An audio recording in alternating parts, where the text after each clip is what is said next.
پاکستان خطے میں کشیدگی کے خاتمے کے لیے کوششیں کر رہا ہے۔ ایران پاکستان کے تعلقات تاریخ کے بہترین دور سے گزر رہے ہیں۔ ترجمان ایرانی وزارت خارجہ اسماعیل بقائی کا کہنا ہے امریکہ کی معاشی پابندیاں غیر قانونی ہیں، امریکہ کے اقتصادی دباؤ کو کسی صورت قبول نہیں کریں گے۔ بلغاریہ کا ایران پر امریکی حملے میں تعاون جارحیت ہے۔ ایران کسی بھی جارحیت کا جواب دینے کا حق رکھتا ہے۔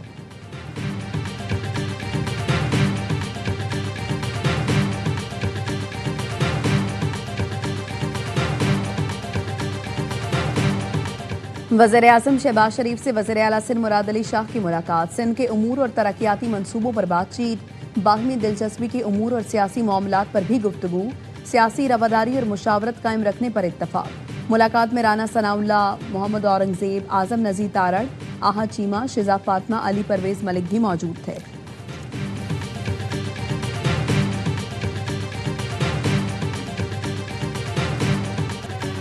مقتول میر رضا کے اہل خانہ نے جوڈیشل کمیشن کے قیام کے خلاف درخواست دائر کر دی۔ سندھ کابینہ نے میر رضا قتل کیس کی تحقیقات کے لیے جوڈیشل کمیشن کی منظوری دے دی۔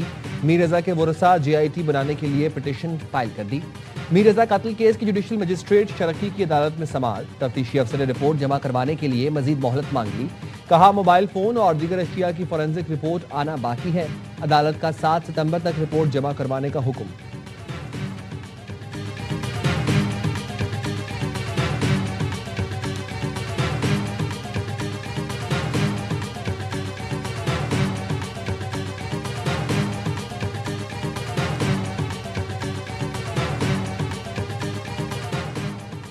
اٹھارہ گھنٹے سے زائد ہو گئے، کچھ بتایا نہیں جا رہا۔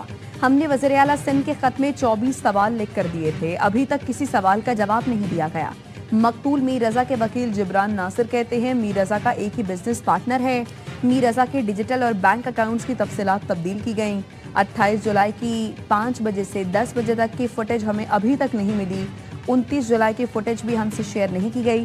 درخواست ہے قانون نافذ کرنے والے اداروں سے معاونت لی جائے۔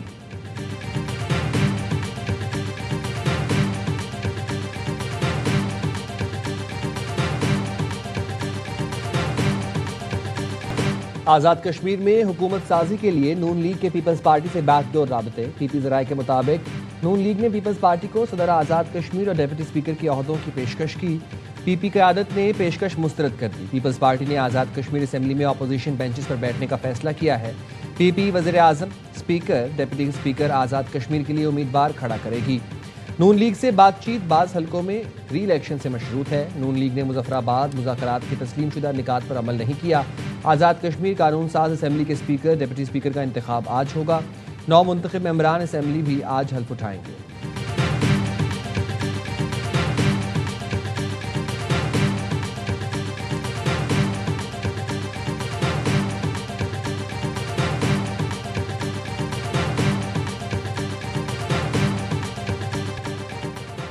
آزاد کشمیر قانون ساز اسمبلی کی مخصوص نشستوں پر انتخاب کے لیے پولنگ جاری۔ 7 مخصوص نشستوں پر مجموعی طور پر 9 امیدوار مد مقابل۔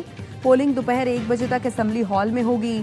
خواتین کی 5 مخصوص نشستوں پر 6 امیدواروں کے درمیان مقابلہ۔ علماء و مشائخ کی 1 مخصوص نشست پر حافظ طارق محمود اور محمد مظہر سعید مد مقابل۔ ٹیکنوکریٹس اور پروفیشنلز کی مخصوص نشست کے لیے افتخار گیلانی اور صاحبزادہ ذوالفقار میں بھی مقابلہ۔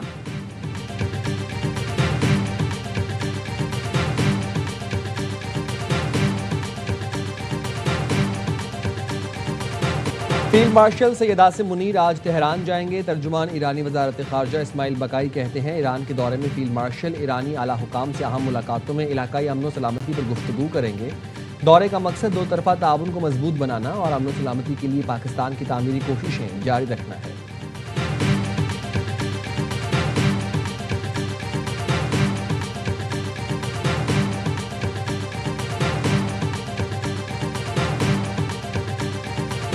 تہران پر معاشی شکنجہ مزید سخت۔ امریکہ کا اب تک کی سب سے بڑی مالی کارروائی کا آغاز۔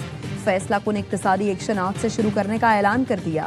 امریکی وزیر خزانہ اسکاٹ بیسنٹ کہتے ہیں ایران کو میدان جنگ نہیں، معیشت کے محاذ پر تنہا کرنا ہے۔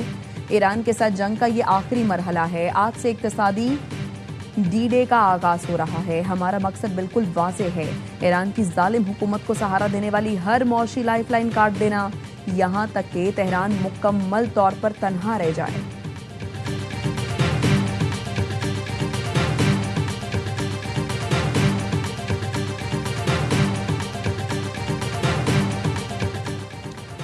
امریکی معاشی حملے کا اعلان فوجی محاذ پر ناکامی کا اعتراف ہے۔ پاسداران انقلاب کے ترجمان کا کہنا ہے اگر آپ فوجی محاذ پر کامیاب ہو جاتے تو اس معاشی شور شرابے کی ضرورت ہی نہ پڑتی۔ ایرانی وزیر خارجہ عباس اراغچی کہتے ہیں معاشی پابندیاں نئی بات نہیں، امریکی حربوں سے اچھی طرح واقف ہیں، اقتصادی دباؤ بھی ناکام ہو جائے گا، جانتے ہیں مقابلہ کیسے کرنا ہے۔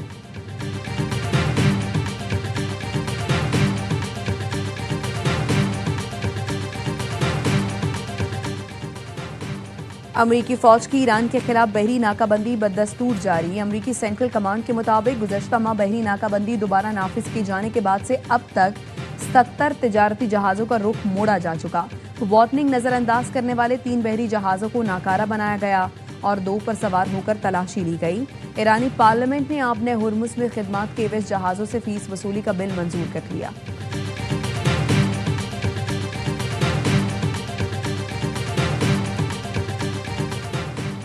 ایران جنگ کے باعث امریکہ میں مہنگائی مزید بڑھے گی، صدر فیڈرل ریزرو بینک نیل کاشکاری نے خبردار کر دیا۔ امریکی نشریاتی ادارے کو انٹرویو میں کہا ایران جنگ اور خلیج فارس میں کشیدگی کے باعث امریکہ میں مہنگائی کو 2% کے ہدف تک لانا مشکل ہوگا، کیونکہ جنگ کے باعث تیل اور دیگر اشیاء کی قیمتوں میں اضافہ امریکی معیشت پر مہنگائی کا دباؤ برقرار رکھ سکتا ہے، جس سے مہنگائی مزید بڑھنے کا امکان ہے۔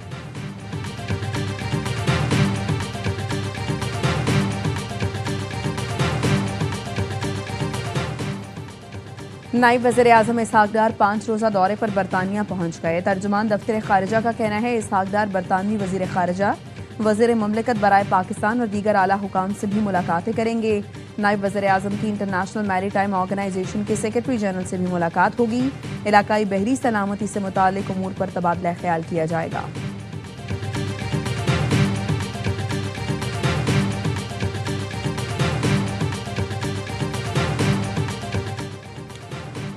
اڈیالہ جیل کے 3 قیدیوں کی نجی اسپتالوں سے علاج اور اہل خانہ سے بات کرنے کی درخواست پر سماعت۔ وکیل نے کہا درخواست گزار ہیموفیلیا کی بیماری میں مبتلا ہیں، 2 ماہ میں 10 مرتبہ اسپتال لایا گیا لیکن کوئی افاقہ نہ ہوا۔ درخواست گزار کی بیماری کا علاج پاکستان میں صرف شفا اسپتال میں ہی ممکن ہے۔ سپریم کورٹ کا فیصلہ ہے بیماری کا علاج سرکاری اسپتال میں نہیں ہو سکتا تو نجی اسپتال منتقل کیا جا سکتا ہے۔ فیصلے نے واضح کر دیا علاج کے اخراجات اہل خانہ برداشت کر سکتے ہیں۔ سپریم کورٹ فیصلے پر انحصار کرتے ہوئے استدعا ہے میڈیکل بورڈ تشکیل دیا جائے۔ اسلام آباد ہائی کورٹ نے اڈیالہ جیل حکام کو نوٹس جاری کرتے ہوئے جواب طلب کر لیا۔ سماعت 27 اگست تک ملتوی۔ ایوان صدر میں کے ٹی بندر پورٹ سے متعلق اعلیٰ سطح کا اجلاس۔ صدر آصف علی زرداری کو کے ٹی بندر پورٹ کی ترقی پر تفصیلی بریفنگ۔ وزیر اعلیٰ سندھ مراد علی شاہ، ناصر شاہ، سلیم مانڈوی والا، شیری رحمان اور دیگر کی شرکت۔ چائنا ہاربر انجینئرنگ کمپنی کی جانب سے تعمیراتی تجاویز پیش۔ کے ٹی بندر پورٹ کی تعمیر اور ترقی کے مستقبل کی حکمت عملی پر غور۔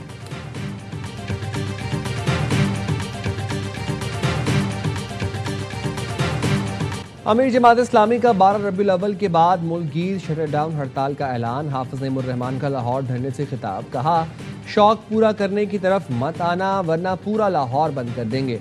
بات کرنی ہے تو آؤ بتاؤ لیوی کا بھتہ کیسے ختم کرنا ہے، بات اس پر کرو آئی پی پیز اور چینی مافیا کو لگام کیسے دینی ہے۔ یہ قلت کا کہہ کر چینی مہنگی کرتے ہیں پھر درآمد کرتے ہیں۔ اسلام آباد میں 8 مقامات پر دھرنا دیکھ رہے ہیں، پورے پاکستان میں اسکرینیں لگا کر لوگوں کو جمع کریں گے۔ غزہ پر اسرائیلی فضائی حملوں پر 4 سال کے بچے سمیت 2 فلسطینی شہید اور 7 زخمی ہو گئے۔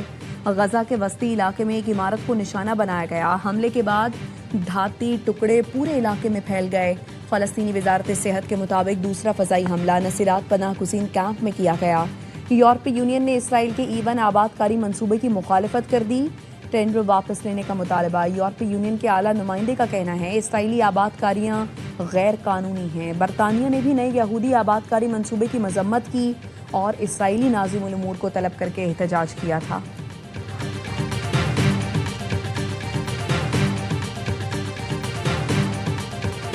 کشیدگی میں کمی کے لیے امریکی ثالثی میں شام اور اسرائیل کے اردن میں مذاکرات۔ شامی خبر ایجنسی کے مطابق شامی وزیر خارجہ اور انٹیلیجنس سربراہوں کی اسرائیل کے اعلیٰ سطح کے وفد سے ملاقات ہوئی۔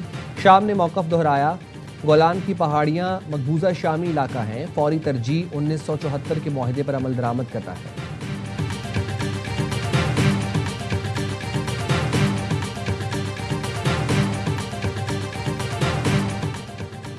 بین الاقوامی اتحاد کے انخلاء کے بعد حکومت مسلح گروہوں سے ہتھیار مرحلہ وار اپنے کنٹرول میں لینا شروع کرے گی۔ عراق کے قومی سلامتی کے مشیر کا اعلان، کہا حکومت کے لیے فوجی محاذ آرائی ریڈ لائن ہے، اقدام عراق کے لیے حکمت عملی پر مبنی فیصلہ ہے جس کو محاذ آرائی کے بجائے مذاکرات کے ذریعے عملی شکل دی جائے گی۔ ان گروہوں کے ہتھیار حکومت کے زیر استعمال ہوں گے اور انہیں کسی غیر ملکی فریق کے حوالے نہیں کیا جائے گا۔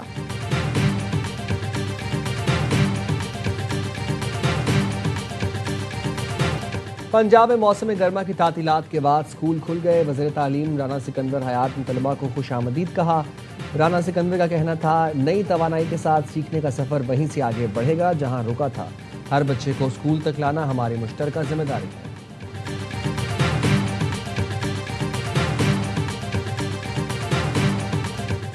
ملک کے مختلف شہروں میں جشن آمد رسول صلی اللہ علیہ وآلہ وسلم کی تیاریاں عروج پر پہنچ گئیں۔ شہر شہر چراغاں، مساجد، عمارتیں اور شاہراہیں برقی کمکموں سے جگمگا اٹھیں۔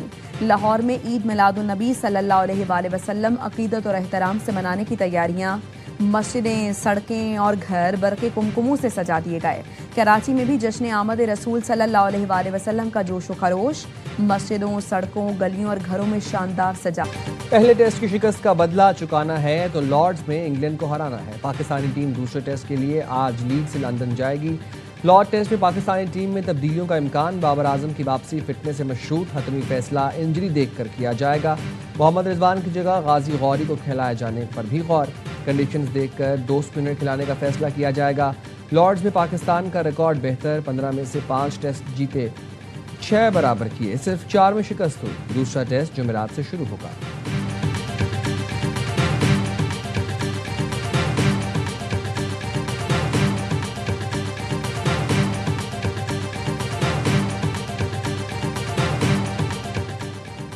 دفاعی چیمپئن بارسلونا کا لا لیگا کے نئے سیزن کا شاندار آغاز۔